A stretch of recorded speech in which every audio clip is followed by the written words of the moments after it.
नमस्कार. कोकणचे वैभव असलेल्या सागर डिजिटलमध्ये आपले स्वागत. Republican party of India Athawale गट यांच्या वतीने विविध मागण्यांसाठी डोंबिवलीत नुकताच लॉंग मार्च काढण्यात आला.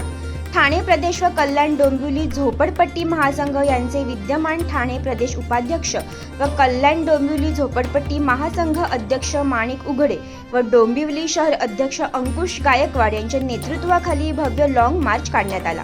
डोंबिवली पूर्वकडील बाजीप्रभू चौकात भारतरत्न डॉक्टर बाबासाहेब आंबेडकर यांच्या पुतळ्यास अभिवादन करून मोर्चाला सुरुवात करण्यात आली. यावेळी माणिक उघडे म्हणाले, कल्याण डोंबिवली शहरातील झोपडपट्टीमध्ये शासनाच्या क्लस्टर योजनेचा तात्काळ शुभारंभ करण्यात यावा या प्रमुख मागणीसह अन्य मागण्यांसाठी हा लॉंग मार्च काढण्यात आला. या मागण्यांसाठी हजारो झोपडपट्टीधारक आंबेडकरी जनता मोर्चात सहभागी झाले होते. सागर डिजिटलच्या बातम्या नियमित पाहण्यासाठी आमचे YouTube चॅनल सबस्क्राईब करा, लाईक करा आणि ताज्या घडामोडींची सूचना मिळण्यासाठी बेल आयकॉनला क्लिक करा.